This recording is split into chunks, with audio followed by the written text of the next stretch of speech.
दिल बहादुर लगभग 12 से 13 वर्ष का एक पहाड़ी नेपाली लड़का है जिसके पिता की युद्ध में मृत्यु हो चुकी है और उसकी माँ बहुत गुस्सैल स्वभाव की है।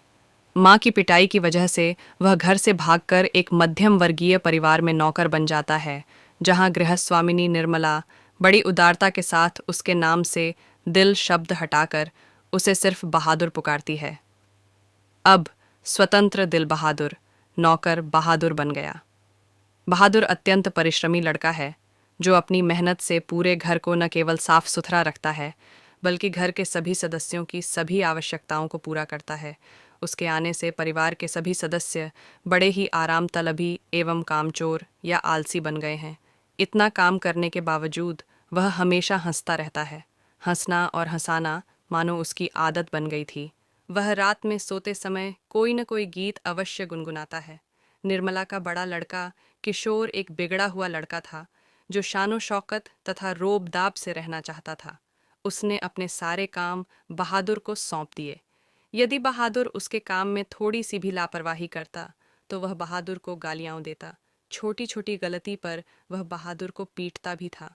बहादुर पिटाई खाकर एक कोने में चुपचाप खड़ा हो जाता और कुछ देर बाद घर के कामों में पूर्ववत जुट जाता।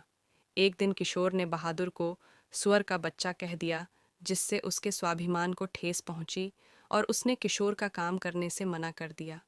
उसने लेखक के पूछने पर रोते हुए कहा कि बाबूजी, भैया ने मेरे मरे बाप को क्यों लाकर खड़ा किया। इतना कहकर वह रो पड़ा।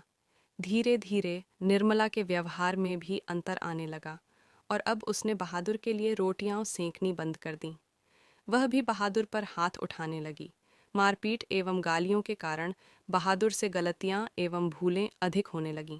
एक दिन निर्मला के घर उसके रिश्तेदार अपने परिवार के साथ आए। चाय नाश्ते के बाद बातचीत के दौरान अचानक रिश्तेदार की पत्नी ने अपने 11 रुपये घर में खो जाने की बात कही। सभी ने बहादुर पर ही शक किया।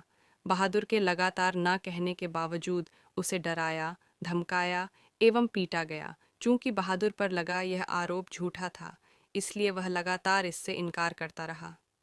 अंत में लेखक ने भी उसे पीटा।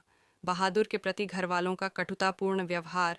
इस घटना के बाद से घर के सभी सदस्य बहादुर को संदेह की दृष्टि से देखने लगे और उसे कुत्ते की तरह दुत्कारने लगे। बहादुर भी बहुत ही खिन्न रहने लगा। अब उसके अंदर परिवार के लोगों के प्रति अपनापन नहीं रह गया।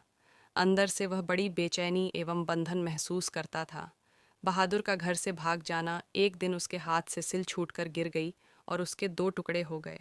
पिटाई के डर से तथा लोगों के क्रूर एवं असभ्य व्यवहार से तंग आकर वह अपना सारा सामान घर में ही छोड़कर कहीं चला गया। वह अपना भी कोई सामान लेकर नहीं गया था। निर्मला, उसके पति एवं किशोर को उसकी ईमानदारी पर विश्वास हो गया था। वे जानते थे कि रिश्तेदार के रुपये उसने नहीं चुराए थे। सभी बहादुर पर स्वयं द्वारा किए गए अत्याचारों के लिए पश्चाताप करने लगे।